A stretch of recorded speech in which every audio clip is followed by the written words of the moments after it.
In this presentation, I'm going to cover some of the highlights of the readings on Africa and Latin America, as well as provide perhaps a little bit of additional information on them.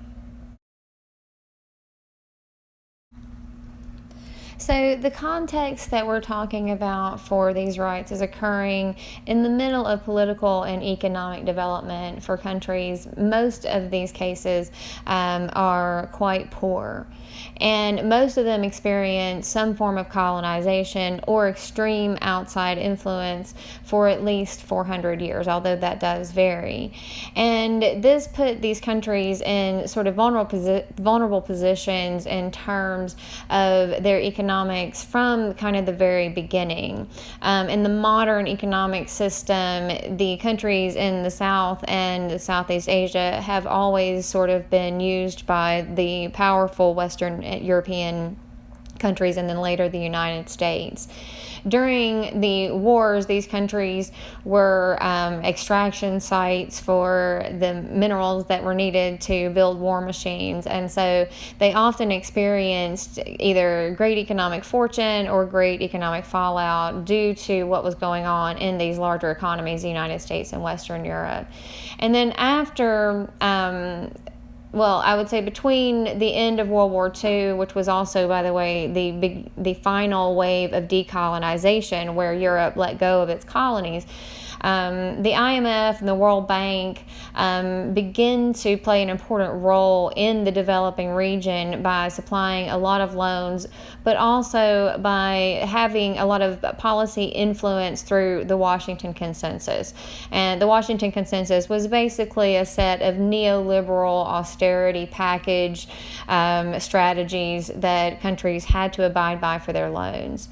And so there are a lot of ongoing questions and concerns of these countries about their state sovereignty, both economically and governing wise, and what their identity is. And so there is some resistance to adopting what they view as Western norms and Western values of LGBTQ plus rights.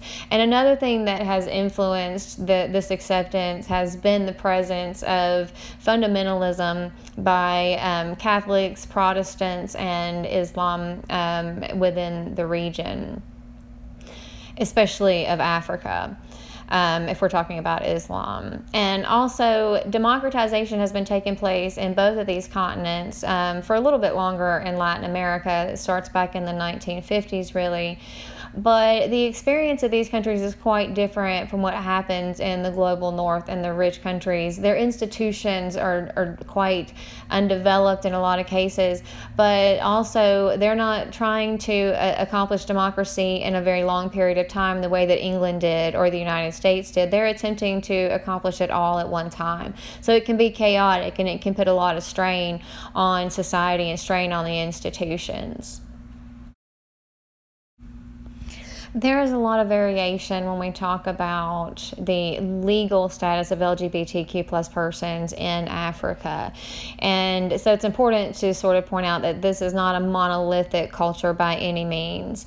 And globalization plays an important role in how the LGBTQ plus community is perceived, and also willingness to sort of interact. South Africa has long been more internationalized than the rest of Africa, and the rest of Africa is coming along in terms of their relations with trade and the rest of the world, but South Africa has longer and kind of a longer history of development, and so you see actually them having more LGBTQ plus rights. We'll talk about that more, but the presence of institutions in Africa, it looks really different, especially political parties, than they do in Western Europe and the United States. For one thing, there have not been a lot of institutions that were legitimate outside of the military. And so they're very weak and sometimes disorganized and undisciplined. And this lack of institutionalization has sometimes meant that who adopts LGBTQ plus rights might be an unacceptable unanticipated party.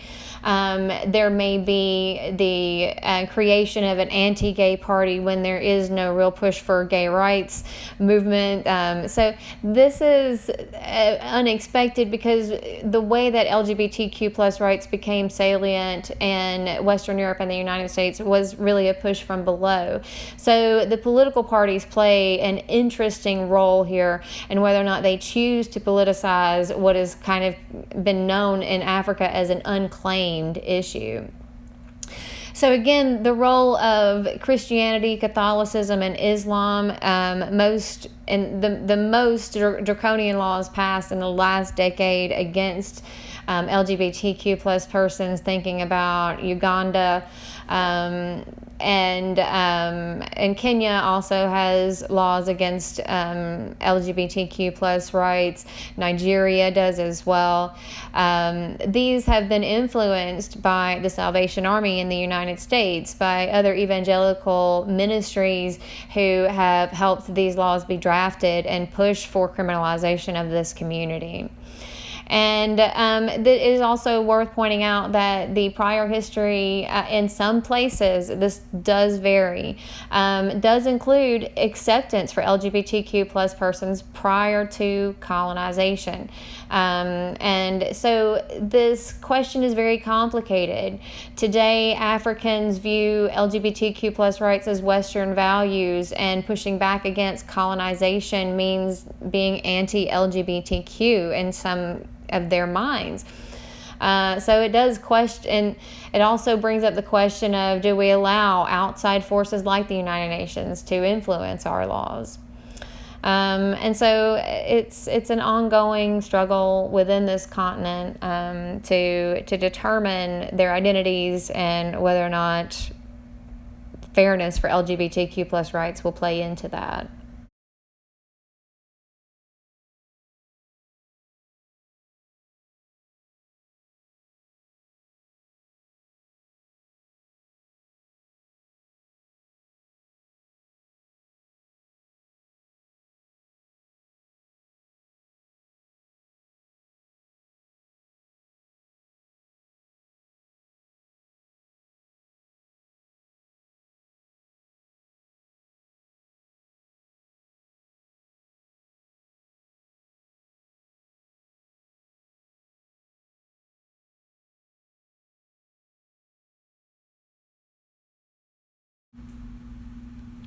So the article that was titled "The Normalization of Social Movement Politics in South Africa" is talking about how LGBTQ plus movements normalize. Really, it's about how they normalize both being gay to the public, but also how they issue and create uniformity of the norms of the movement. So this is an important article because it talks about collective identities and about how these identities are formed really in conjunction with kind of the dominant community. So how an issue gets framed and how that fits in with South African values and whether or not it's a respectable movement is important.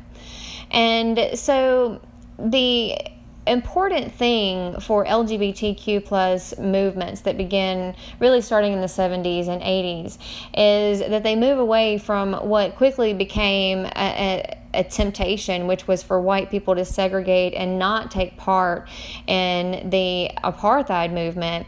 But when LGBTQ plus persons made their movement allied with the apartheid movement, it really grew and really began to sort of adopt those same values. And this was an important step toward legitimizing them and making them, quote unquote, normal. And so because of their connection, their institutional connection between this social movement and the African National Congress, which was an instrumental party for ending apartheid, they actually got the recognition of LGBTQ plus rights in the 1996 Constitution through the Equality Clause.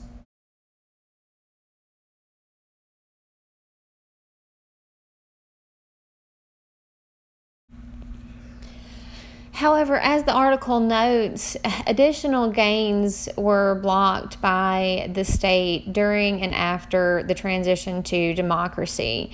And this meant that the movements now became really kind of specialized and began to focus on their own specific kind of legal questions.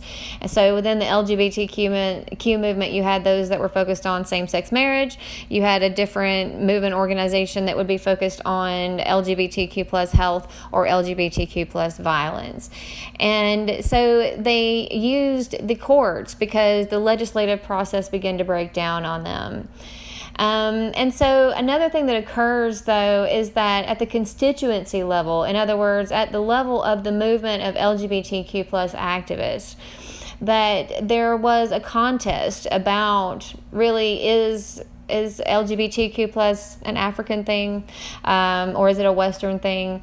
But also, what type of movement are we? And so the Gay and Lesbian Alliance, it emerged in 1998, and it really kind of had some hard right views on certain things that the remainder of the movement really disagreed with.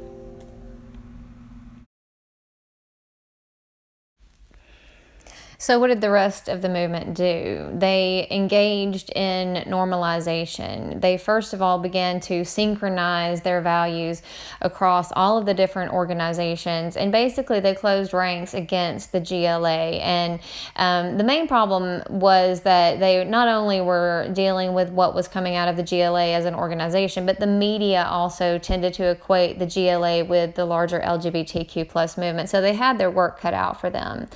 And so they began to really drive home their anti-apartheid values, their multiracial and class equality goals. And part of that meant moving people of color, people with disabilities, people who had traditionally not been represented in leadership into the leadership positions of these organizations. And that in itself had its own sort of transformative impact. But the important takeaway from these readings is to really look at both the institutional and sort of social movement, societal level influences on how you see progress and where you see progress.